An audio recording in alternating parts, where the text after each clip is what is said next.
Welcome back to the Frugal Kitchen. Today we're making a new dip recipe.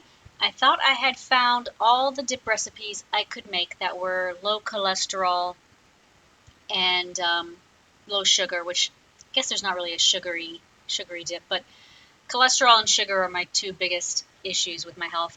So I ended up finding this recipe on Reddit in the vegan recipes subreddit, and I've never used Reddit for recipes. I always use Pinterest, so I was curious about this one and decided to try it. It's from naturally with an IE, plantbased.com.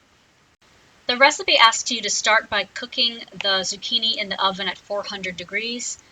Slice it up into, it said thick 1-inch rounds, but that seems a little thick to me. When I slice zucchini, it's usually 1/4 inch thick. So cook the zucchini at 400. Does not say how long. Oh, 20 to 25 minutes, flipping halfway through. I didn't do that because the zucchini I used was given to me by a friend who always gives me groceries. And I had previously sauteed it and frozen it so that it would not go bad before I could make this. So that part you won't see. So assume your zucchini is already cooked by the time you start doing the garlic. And then you will mince 3 cloves of garlic. So I'm always on the lookout for a good dip recipe. I don't think I have any vegan ones aside from the guacamole, salsa, and bean dip that I make. I also make onion dip and spinach artichoke dip, but both of those use Greek yogurt. So here is the zucchini that I had previously sauteed and frozen. Turns out if you want to freeze zucchini, you should blanch it, not saute it. That means you boil it for 3 minutes, stick it on frozen ice, or stick it in frozen really cold water, ice water for 3 minutes, and then stick it in the freezer. So then you're going to throw in a tablespoon of olive oil, add your garlic, add your cooked zucchini, and this stuff was cooked. I did not blanch it. But I think if your zucchini is supposed to be soft and mushy, then it doesn't matter. And then stir everything up so that the oil gets on everything. I thought that I was the one you wanted, that's what you said. I thought that we were two of a kind, forging ahead, and now we sit in silence. So I made this about 3 or 4 weeks ago, and now I'm recording the voiceover, and I have no idea what I'm doing right now because the recipe does not say this. I think what I'm doing is putting it in the oven to cook after the oil was added to it. I must have realized once the zucchini came out of the freezer that it didn't look cooked enough. So, I mean, look, there's some brown pieces in there, so I don't know why I thought that, but that's clearly what's happening. I'm going to stick it in the oven at 400 for 12 minutes. Let's see what happened. And then it was like, okay, it looks exactly the same. So that's the problem sometimes when you deviate from the recipe. I don't know how common it is for people to have pre-cooked ingredients when the recipe does not specify it should be pre-cooked. Is it just me who freezes everything, or do you do this too? So anyway, at this point I decided that the zucchini wasn't going to get any more cooked than it was.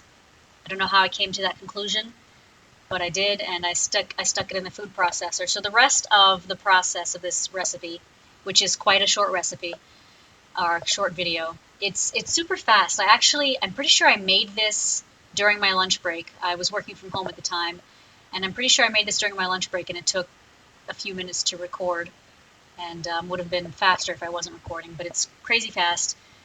So you basically would add the tahini and then some spices, and then you're finished at this point. And to get back to my earlier statement, if you have some vegan or low cholesterol dip recipes that you know of, please share them with me because I love chips more than is normal, and I would love to make some more dips. So that measuring cup doohickey is on a quarter cup, and I'm gonna throw the tahini in that to measure out a quarter cup of the tahini.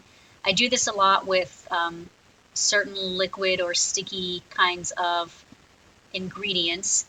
Tahini separates, so you do need to stir it up a bit before you use it to cook because you'll have a chunk of tahini and then like a bunch of liquid later on.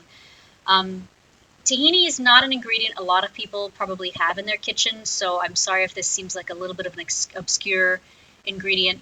We only have it because my husband makes hummus on a regular basis, and you need tahini for hummus.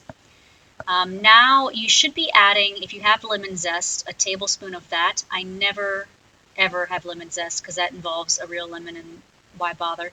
So I'm doing, I think I just omitted it because I believe there's also lemon juice in the recipe. 3 tablespoons of fresh lemon juice. So I just omitted the lemon zest and I'm just adding the lemon juice and the tahini and then some spices. 1 tablespoon of, that says thyme. It looks like dill was the original ingredient, and I looked for a substitute online and found thyme is similar. And I also put less than a tablespoon in because I didn't trust that it wasn't going to taste weird. That's what happened. We feel our body science, and we can't deny it's So getting back to tahini, if you're not familiar with what it is, it's basically like peanut butter, only instead of being made from peanuts, it's made from sesame seeds. So it's a seed butter. I think it's used in a lot of Mediterranean cooking. I've seen it on the recipe at a Mediterranean restaurant we've gone to. And then salt and pepper to taste, and then you're pretty much good.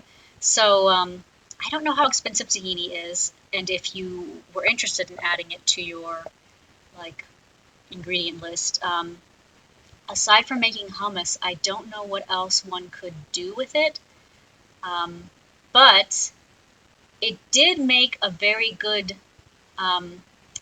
suspension for this dip. So I think if you didn't mind the flavor, because it's definitely different from yogurt, you could possibly substitute this.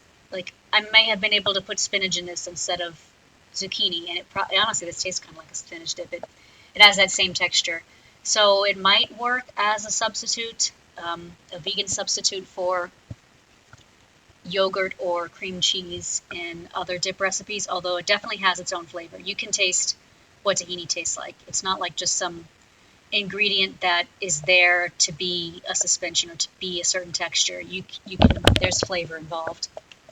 So blend it up in your food processor or maybe even your blender as much as you can to get all the little tiny pieces of zucchini chopped up. And then my friend also gave me these chips. She actually gave me 2 bags, and I still have part of 1 bag left. So I guess it wasn't that long ago that I made this, but I found that the zucchini tahini mix definitely worked as a savory chip dip. It works with bread too, but I think I would make sure the bread is toasted because you kind of want a little bit of firmness and structure to the vehicle serving you the dip. It was really good, and what I ended up doing, and the reason I said I made this during my lunch break or as my lunch break started, was because this was my lunch. I was like, well, I think I had some dip already in the house, and I didn't need to make snack food. So I said, let me just make this dip and make it a meal, because as Putty said on Seinfeld, how come dip's not a meal? It could be a meal. It's got many meal ingredients involved. I think dip should be a meal. And this dip was very delicious. I would maybe even add something spicy like cayenne next time. I don't know if this is supposed to be a Mediterranean style recipe or what, but the zucchini and the tahini worked very well together. I hope you liked this, and please like, share, and subscribe if you haven't yet. Happy eating, everyone.